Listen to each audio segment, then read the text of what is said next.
Now, it's my great pleasure to introduce two incredible speakers to close out the conference. The session that they're going to lead is entitled The Beginning of the End of Oil, Disruptive Futures for the Oil Industry. Our keynoter is Amory Lovins. He's the co-founder and chief scientist at Rocky Mountain Institute, and he's received numerous awards, so numerous I could have spent the entire session just listing his awards. But most importantly, he's been a thought leader in this area. He has written 29 books, the most recent of which is Reinventing Fire. And the books have a kind of common theme, which is to move us all toward a cleaner energy path, or one might even say a softer energy path. Following Amory's presentation, he'll be joined by Carl Pope. Carl is a principal at Inside Straight Strategies, and many of you probably know him as the past executive director and chairman of the Sierra Club. He's a fellow Ceres board member, and he is an amazing advocate on behalf of the environment and a cleaner energy policy. I like just to add at the end, as I'm introducing people, something you might not know about them. So in the case of Amory, I wonder how many people in the room know that early in his life, he led mountaineering trips and that he's a published photographer. In the case of Carl, he was a Peace Corps volunteer in India. These are two extraordinary individuals and speakers, and it's my honor to introduce them, and please join me in welcoming the two of them to the stage.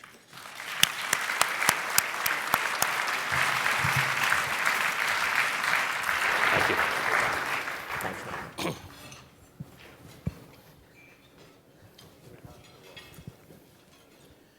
Thank you.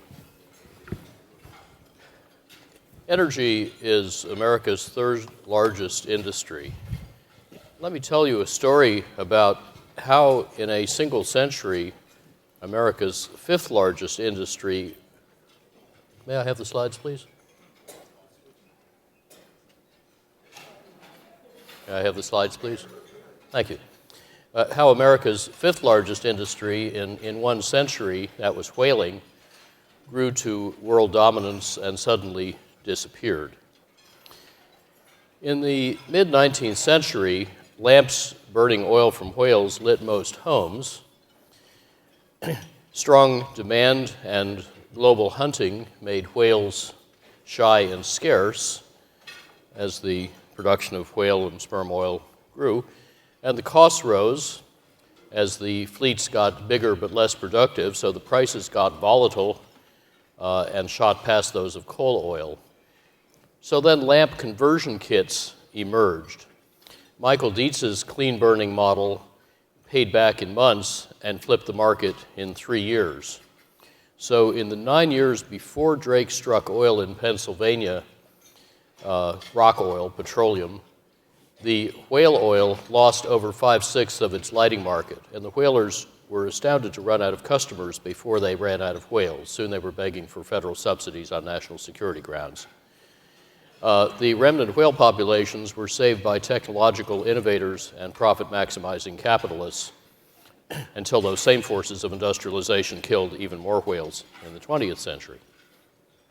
So whale oil lost to coal oil and town gas, which lost in turn to Rockefeller's rock oil kerosene, which 2 decades later lost to Thomas Edison's roughly 20-fold more efficient electric lights and grids and power plants. And better lamps and new types slowly followed. But then, like a thunderbolt, came white LEDs. And each decade they got 30 times more efficient, 20 times brighter, and 10 times cheaper. So McKinsey is now saying that they're going to cut costs and grow revenues 30% a year, and over the next 5 years they'll take 2/3 of the world general lighting market. So they're rocking the $200 billion a year lighting services market. And since lighting uses about 1/7 of the world's electricity, LEDs are also disrupting the business model of electric utilities because it's a bad model. You see, Thomas Edison did not sell electricity. He sold lighting services. He would charge you a penny to run a light bulb for an hour. But as electric motors became popular and electric meters became available, New York Edison Company wanted to switch from selling lighting services or any service to selling kilowatt hours.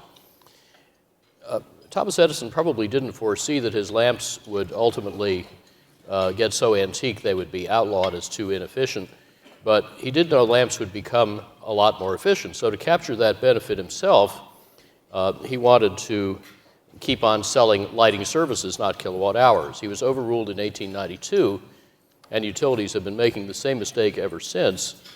So under their business model of treating electricity as a commodity rather than a service or an infrastructure, greater customer efficiency cuts their revenues, not their costs.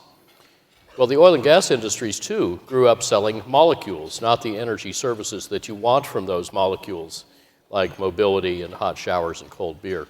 So that risky model is now catching up with them as efficiency accelerates from the sedate pace of old lamps to the blinding speed of LEDs. And yet most fossil fuel firms pay as little attention today to competition from radical efficiency as whalers paid to Michael Dietz. You know something else that gets very cheap and grows very fast? Well, LEDs run backwards are called photovoltaics. And this meteorite strike, the blue curve swooping down from the right, is what the plummeting price of photovoltaics, PVs, is doing to fossil fuel electricity, even just counting the fuel cost shown here. PVs are now less capital intensive than Arctic oil, not counting the ability to use electrons more effectively than molecules. Efficiency is even bigger and cheaper than that. My Shell paper last year, Efficiency, the Rest of the Iceberg, explains how oil companies can run their supply-side supertanker into the efficiency iceberg and sink and never even know what they hit, as it wasn't on their chart because they're hardly tracking it. So what oil and gas markets are in danger from this disruption? Just about all of them. Over decades, reserves unburnable for climate reasons could well prove smaller than reserves unsellable for competitive reasons. That is, oil companies may be even more at risk from market competition than from climate regulation. If the oil business sputters at $90 a barrel and swoons at $50, how's it going to do against the $25 cost of getting U.S. mobility completely off oil, the demand side component of which is about $18 a barrel? What if the biggest challenge to oil companies weren't falling price but vanishing demand? That's not just hypothetical. In 1975, U.S. government and industry proclaimed that the amount of energy needed to make $1 of real GDP could never go down. So a year later, I heretically suggested it could drop threefold in 50 years. So far, it's actually dropped 54% in the first 39 years. But today's far more powerful technologies and design methods and light and regulation, maturing financing and marketing and delivery methods can now save another threefold, in other words, twice what I originally thought at a third the real cost. And 4 years later, I must say, even that now looks conservative. So an oil company's competitors, who are they? Are they other hydrocarbon companies?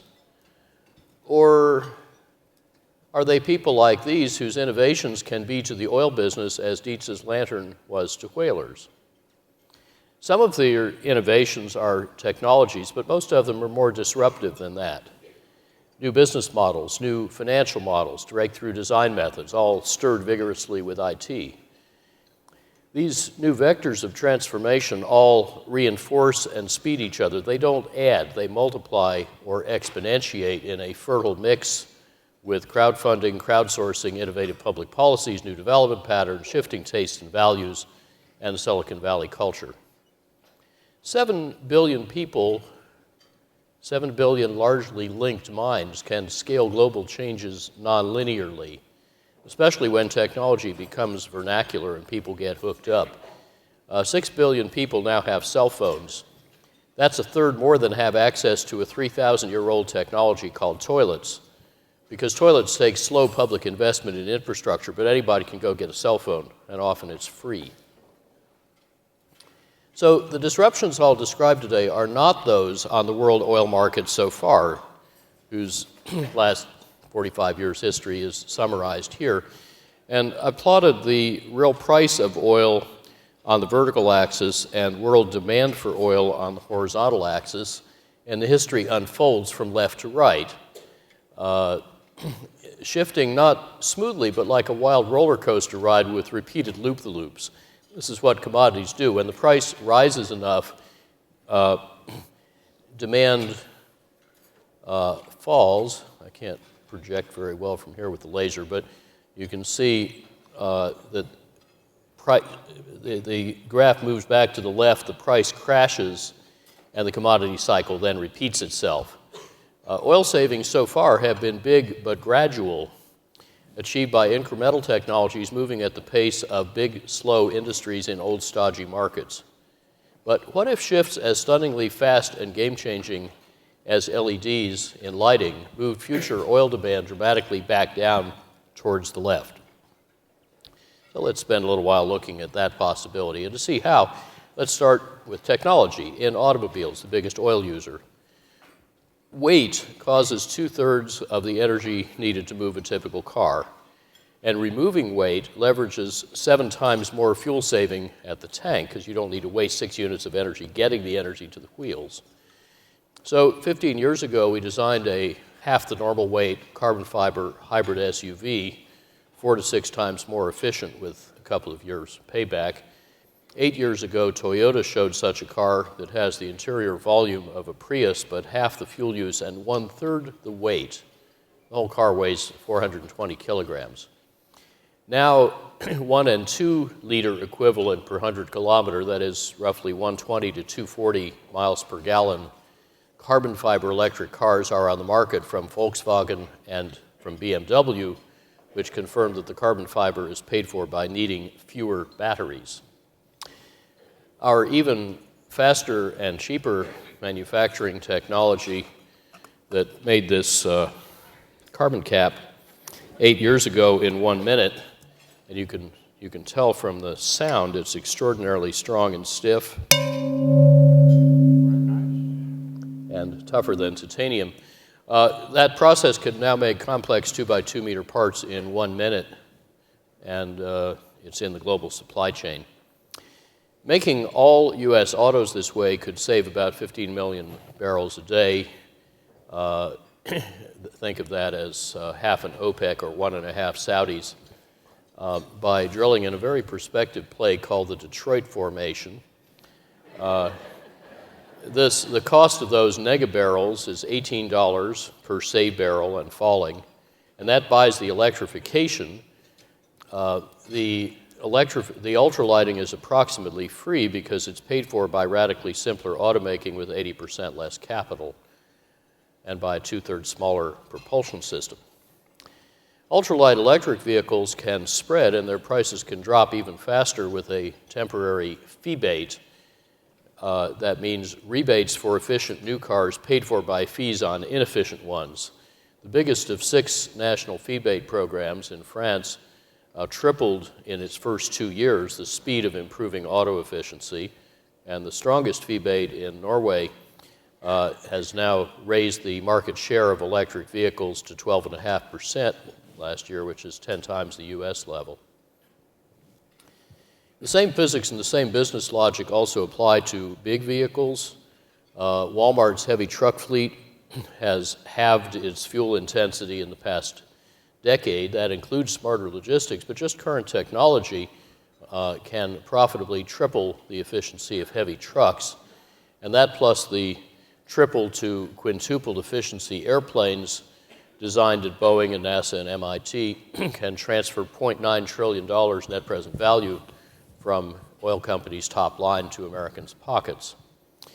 In both heavy and light vehicles, today's military revolution in energy efficiency will speed these advances in the civilian sector, which uses over 50 times more oil, much as military R&D gave us the internet, the global positioning system, the microchip industry, the jet engine industry, only this time speeding the journey beyond oil so nobody needs to fight over oil, so our warfighters can have neg emissions in the Persian Gulf and the South China Sea. Mission unnecessary. They really like that idea. Autos are not just heading, though, for 4- to 8-fold greater efficiency. They're also being driven less, starting in Europe and here in America, where gasoline use has been falling since 2007.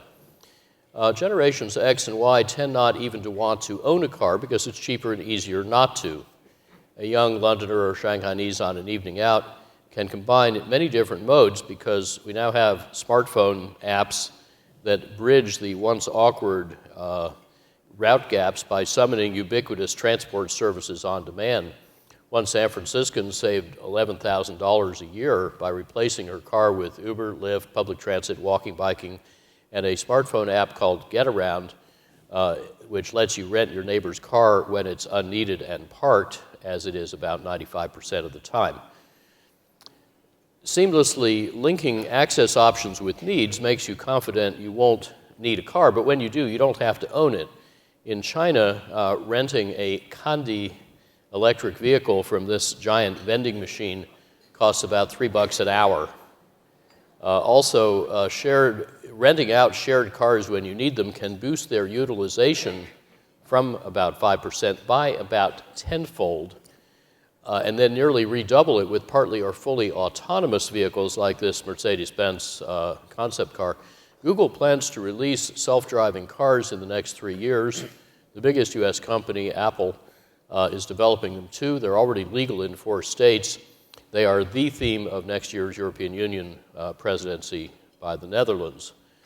Autonomy makes electric vehicles' total cost per mile about 40% lower than that of fueled vehicles because their tenfold lower energy cost per mile more than offsets their higher capital cost. So the mobility IT mashup means radically fewer vehicles disrupting automakers and all-electric vehicles driving fewer total miles, further disrupting oil companies. Shared electric vehicles under an Edison-like service model could drive 500,000 or 1 million miles because carbon fiber doesn't dent, rust, or fatigue. So autos are morphing from what we call pigs to seals. Pigs are personal internal combustion, gasoline, steel-dominated vehicles. And seals are shareable, electrified, autonomous, lightweight service vehicles. There ought to be a good graphic lurking in there somewhere.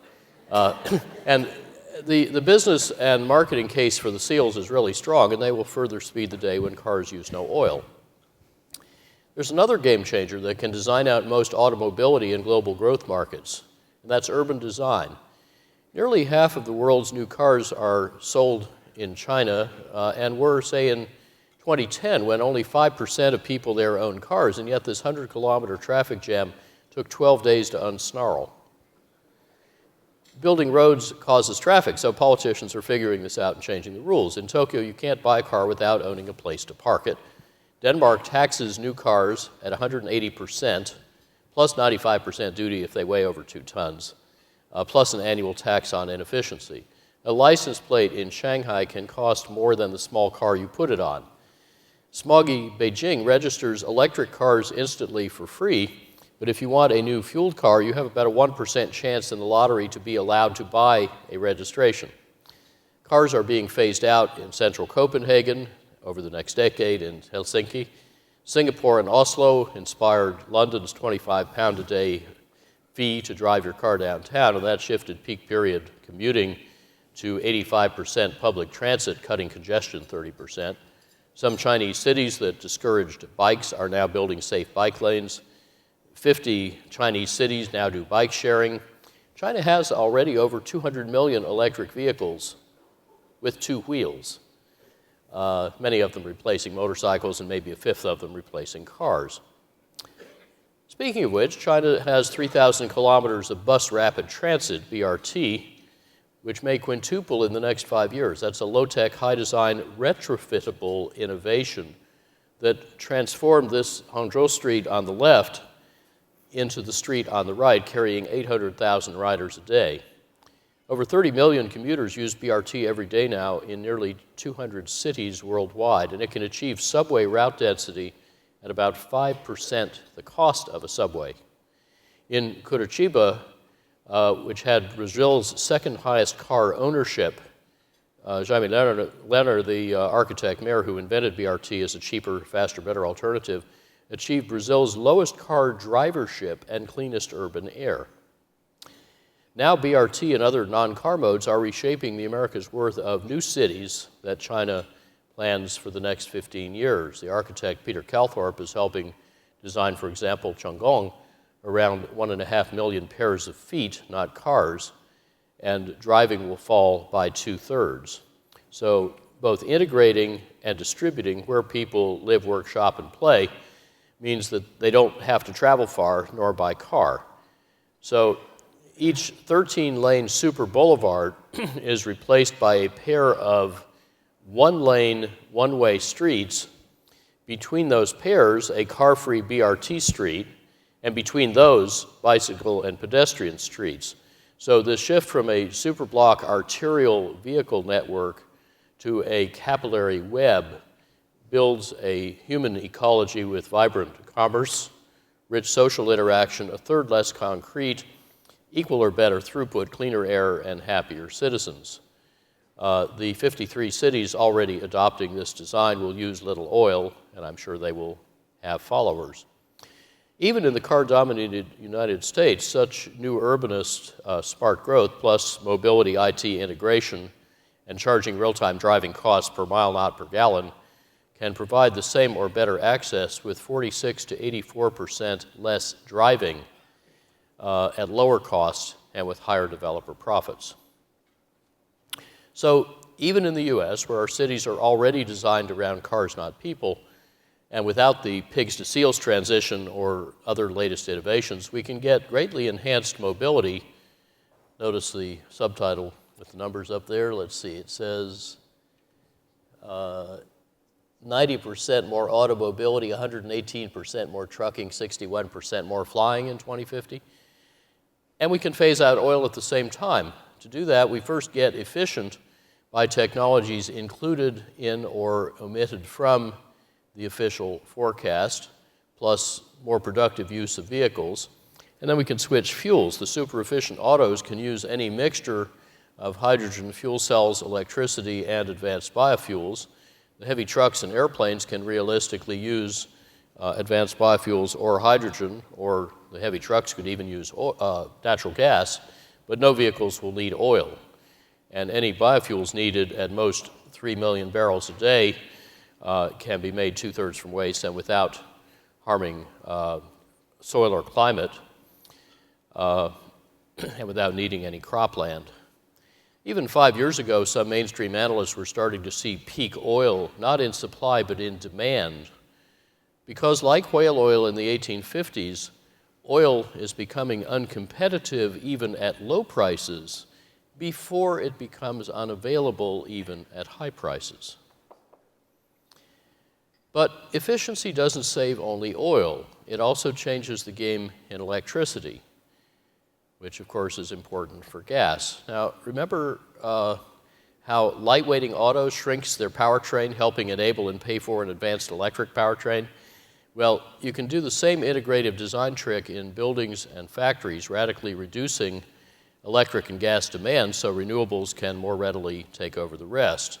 Let's start with buildings, which use 3/4 of US electricity and 1/3 of the directly used gas. You might think I would burn a lot of gas to stay warm at 7,100 feet elevation in the Colorado Rockies, where it used to go as low as minus 47 F, minus 44 C. But my house does no combustion, that's so 20th century, and it has no heating system.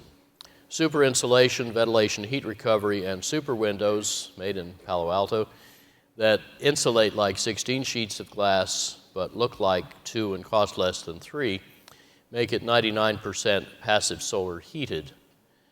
And eliminating the heating system paid up front for the efficiency that displaced it.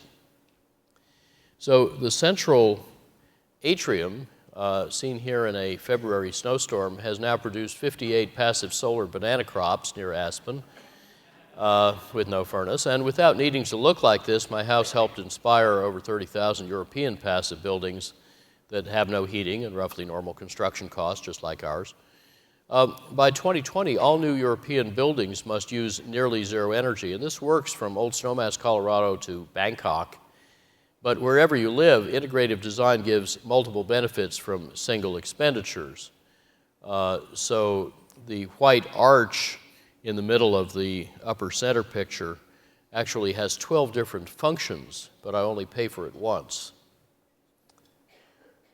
New technologies in integrative design keep improving faster than they're installed, so the efficiency resource keeps getting bigger and cheaper. Our 2010 retrofit of the Empire State Building first remade the 6,500 windows on site into super windows so they would pass light but block heat. That shrank the chillers, saving $17 million of capital cost, and that more than paid for the super windows, cutting the payback to 3 years. And that 38% energy savings seemed pretty good, until our cost-effective retrofit 3 years later saved 70% in this difficult half-century-old Denver federal complex and made it more efficient than the best new U.S. office, which in turn is only half as efficient as our Institute's new office, about half built now and will move in November, and it has no central heating or cooling equipment in Basalt, Colorado. So even in sweltering India, our partners likewise save about 80% of the energy at 10 or 20% lower capital cost. And the building's photovoltaics make the rest, as ours will. What about industry, the other big user of fuel and power? Well, it owns most of the motors that use 3/5 of the world's electricity. Half the motor power runs pumps and fans. Yet integrative design made a typical industrial pumping loop use at least 86% less pumping energy, not by getting better pumps and motors and controls, but by replacing long, thin, crooked pipes with fat, short, straight pipes. And this also, of course, shrank the pumping equipment and the total capital cost. So this isn't even a new technology. It's just rearranging our metal furniture as designers. In my house, it saved 97% of the pumping energy in some new piping we put in. And every unit of friction or flow you save at the pipes saves about 10 units of fuel cost and pollution and global weirding back at the power plant. So in over $40 billion worth of diverse industrial redesigns for leading global firms, my team has typically found savings around 40 to 90% with generally lower capital costs if it's a new plant, or in retrofits about 30 to 60%. With 2 or 3 year paybacks. This would not be possible if they'd been optimally designed in the first place. And such integrative design often makes very big energy savings cost less than small or no savings. So instead of diminishing returns to investments in efficiency, you get expanding returns. And this well-known, or well-proven at least, disruption, maybe not so well-known, is not yet in any official study, it's not in any industry forecast, it's not in any engineering textbook. Beware the iceberg. Oh, there's some more icebergs out there. For example, our business book, Natural Capitalism, in 1999, found that about 99.98% of the mass flow of stuff in the U.S. economy is wasted. So doing more work with less stuff is another vast frontier for saving industrial energy. And hydrocarbon feedstocks through solutions economy business models. And that includes, of course, the circular economy and biomimicry and additive manufacturing and other emerging revolutions. Now, as buildings and industry get efficient faster than they grow, electricity demand has been falling in the United States since 2007, as in Europe and Japan. U.S. electric total demand has gone down 5 of the last 7 years. And this helps renewables to displace coal and gas-fired electricity faster. The plummeting real costs shown here on a logarithmic scale for photovoltaic modules in blue and wind farms in green look pretty sedate on a logarithmic scale, but of course on a linear scale they would be steep and exponential. In 20 of the United States, firms now install rooftop photovoltaics with no money down, perhaps soon cash back, and beat your electric bill. Deutsche Bank says this will work in about 80% of the world market 2 years from now.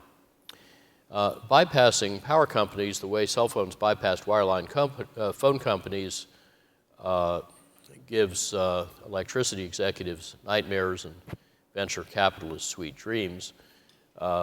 Meanwhile, the batteries too are getting rapidly cheaper. Their technology is driven by consumer electronics, their volume's driven by electric cars. So more customers are becoming able to drop off the grid altogether or to shift loads into solar-powered hours, and that gives the old utility business models no place to hide. So that's why Barclays downgraded the whole U.S. utility sector, which now pays 200 or 300 basis points more for capital than the solar installer yieldcos do. And the competition is not just in risk and in CapEx, it's also in revenue model. Renewables have no operating costs, so when you flip the switch, the utility earns no more revenue. Moreover, your new oil well makes my next one cost more. Your new solar panel makes my next one cost less. So can hydrocarbons really win this game? Bloomberg thinks not and projects that over the next 15 years, the fossil-fueled and nuclear capacity additions on the left will drop by half, not counting their bigger retirements, while the renewable growth on the right triples. Here's the market evidence. In each of the past 4 years, modern renewables, not counting big hydro, have added over 80 gigawatts of capacity, more than the net additions of the fossil and nuclear plants. And they got over $250 billion a year of private investment, more than the world coal industry's market cap. And that's a virtuous spiral because the cheaper renewables get, the more we build, so the cheaper they get, so the more we build. China builds the most. It has produced in each of the past 3 years more wind power than nuclear power, in which it has the world's most aggressive program. In 2013 alone, China added more solar power capacity than the United States has added since we invented it 61 years ago. And in America, big firms like Walmart and GM and Dow Chemical and Apple and Kaiser Permanente are now buying wind and solar power to get low and stable power prices. RMI's new Business Renewable Center, a fast-growing collaborative program, is already helping over 30 corporate members do that better. And just earlier this week, thank you, the center and its partners like WWF, WRI, brought together 125 leading companies and market participants here to drive that growth faster. Thank you. Now, modern renewables also scale up in a fundamentally different way. You see, we're used to building these giant cathedral-like power plants, each costing billions of dollars, taking many years to design and license and build. But meanwhile, with similar capital, you can build a factory each year that each year thereafter produces enough solar cells to generate each year thereafter as much electricity as your cathedral ultimately will. And the learning is quick, so each solar factory is better than the last. So you can see just after 10 years of this thought experiment, you've already got 15 times more electricity out of the solar side than out of the cathedral. And this is why solar output worldwide is scaling up faster than cell phones. Some say that renewables, solar and wind in particular, are too variable to serve much of our electricity consumption without a breakthrough in bulk storage, a misimpression perhaps reinforced by some of the simplistic writing about batteries lately. But in 2014, more than a fourth of Germany's electric consumption was renewable, a third of Italy's, and about half in 4 other European countries with modest to no hydropower. None of them added bulk storage. All of them sustained high reliability. For Denmark and Germany, about 10 times better than we have in America. So the operators have simply learned to run these grids as a conductor leads a symphony orchestra. No instrument plays all the time, but the ensemble continuously produces beautiful music. Later, as grids also integrate electric vehicles for distributed storage, the electricity can become largely or wholly renewable using today's technologies at normal cost and with resilient grid architecture that makes major blackouts impossible. Now, gas is no longer a safe haven for oil companies either, even though a lot of them have shifted to it. As efficiency and renewables displace gas for power, they and cogeneration also displace gas for generating electricity. And together, those three new competitors got over $600 billion of global investment just in 2013. They often can beat combined cycle gas plants just on operating cost, especially if we count the market value of gas's price volatility, which adds $2 or $3 to the price for fair comparison with constant price, efficiency, and renewables. Now, as you can see from the graph, Henry Hub real gas prices in green bore no relation to all the official forecasts in blue of what the gas price was going to do. That's a warning not to buy gas-fired power plants based on spot price. The inherent volatility of gas prices actually complicates risk management and deters finance. So the new story about abundant and affordable energy for the long haul is less about frack gas, as we have been told, than about its inexhaustible, benign, carbon-free, and stably priced physical hedges, namely efficiency and renewables, that are outpacing it and increasingly outcompeting it.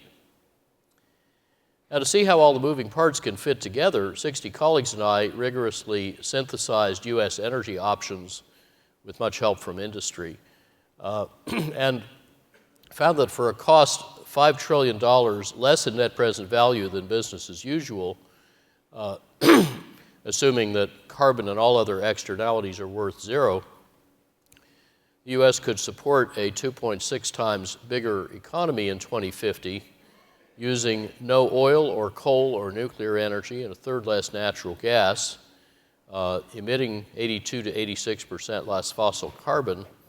Efficiency would triple, renewables would quintuple from 10 to 74% of primary energy supply, and all the adoption rates are historically reasonable and all the technologies meet normal sectoral hurdle rates. The whole transition would require no new inventions and no acts of Congress. But if enabled and sped by smart subnational, mainly state policies in mindful markets, it could be led by business for profit. U.S. implementation so far is pretty much on this track for savings, ahead of target for renewables, and that's because it's a juicy business opportunity. $5 trillion is a big number. We found average internal rates of return of 33% for 3- or 4-fold efficiency gains in buildings, 21% for doubling the energy productivity of industry, 17% to make mobility oil-free, and 14% for all of the above, plus making the electricity system 80% renewable, half distributed, and highly resilient. Might this work also in China? Well, 4 leading organizations will release this summer a thorough analysis prepared for the energy authors of the 13th five-year plan. Our preliminary results show how China could have a 7-fold bigger GDP in 2050 using modestly more primary energy than now, and more than half of it from non-fossil sources, all cheaper than business as usual by several trillion dollars. So energy productivity could rise more than 5-fold, carbon productivity by 11-fold, and President Xi's peak carbon commitment, though it'll take hard work, could actually be achieved years earlier. In fact, China's total coal burn actually went down last year despite 7.5% economic growth. So that's an encouraging start. Now, China is already exporting its development model to half the world, to the main growth markets, but that model may change. China is intensely interested in integrative design. They may launch an automotive leapfrog that would transform the global competitive landscape. Our partner, Dr. Lin Jiang at Energy Foundation China, is actually exploring a China-led, you might say, Green Marshall Fund initiative, we'd call it something else, to accelerate clean tech development for global development. Based on China's cheap capital, its unrivaled scaling prowess, and its experience with major international development projects. So this could leverage public health and climate protection and macroeconomics. Just investing to save electricity rather than to make more can cut by about 10,000-fold the capital needs of the most capital-intensive sector, electricity, which gobbles a fourth of global development capital. And that could help fund other development needs. So it could be a great accelerant. And these market disruptions are indeed accelerating. Even before photovoltaics made 5% of German electricity, they had destroyed the business model and half the market cap of Europe's top 10 utilities. Last year, Germany's biggest generation share came from renewables. Fossil fuel generation hit a 35-year low. Wholesale power prices fell by nearly half the past 7 years. So Germany's biggest utility, E.ON, announced a bold plan to split in two. It'll profitably deliver efficiency, renewables, customer-centric services, and then shareholders will get the unprofitable legacy business of the big thermal power plants. E.ON is not alone in betting big on transformation. Legendary investor Warren Buffett has invested $17 billion in photovoltaics and wind, and when asked about it recently, he said he's going to about double that. David Crane, the CEO of Merchant Utility Energy, is doing the same and splitting his company in three. He expects most of his competitors to go down due to dwindling demand. So let's discuss whether hydrocarbon companies as well should ignore, deny, resist, diversify, hedge, finance, transform, or decline. Big slate of choices. The oil price crash focuses us on the need for price to exceed cost. And a lot of oil executives are intently focused on trying to get higher prices and lower costs, or both. But there's a risk of forgetting the other part of the fundamental business imperative that value must exceed price. If competitors offer a superior value proposition, like a car that people prefer because it's better, not just because it's efficient, the ability to deliver petroleum products profitably does not mean that customers will buy them. All that matters is whether insurgents get to the customers and revenues first. And if they do, the customers and the business may be gone. The whaling history actually illustrates this. When competition crushed demand for the whale oil, the green curve, its price, the blue curve, at first soared, perhaps surprising economic theorists, but the subsequent price collapse did not persuade the lost customers to return. Coal oil lamps had already beaten whale oil lamps since 1857, and from the early 1880s, electric lights beat both. So what mattered was not price elasticity of demand for oil to burn in abandoned oil lamps. It was rather customers' irreversible substitution of new lighting technology. They weren't going to go back. So how fast can this happen? Well, the Model T Ford's nominal price fell 62% in 13 years. And as Stanford innovation lecturer Tony Seba illustrates, the market flipped just as fast. On New York's Fifth Avenue, in 1900, in the Easter Parade, you have to look for the first car, which is somewhere over in here. And 13 years later, you have to look even harder to find the last horse. I haven't found it yet. The horse and buggy industry thought it had many decades to adapt because you have to build all these roads and filling stations and traffic lights and stuff. Henry Ford disagreed, and he won. The pace of transformation is set not by incumbents, but by insurgents. They are not inhibited by incumbents' business model or culture. They are not encumbered by incumbents' legacy assets, physical or psychological. And in fact, incumbents have even less time than insurgents grant them because investors flee before customers do. Capital markets keenly sniff out disruption so they can be first to decapitalize some firms or sectors and reinvest in others. And investors act on leading indicators, gut hunches, herd behavior, all moving at the speed of Twitter. So once the capital markets think you're in the toaster or headed for the toaster, they do not wait for the toast to get done before they shift to your successors. And again, the whaling industry is instructive because just like today's oil exploration and production, each whaling voyage by each vessel was structured as a separate venture with participating partners. And as soon as those investors realized demand for the product was dwindling, that capital dried up. There was abundant whaling capacity at rock bottom prices. They could still go catch more whales, but why risk being unable to sell your cargo at a profit, if at all? So the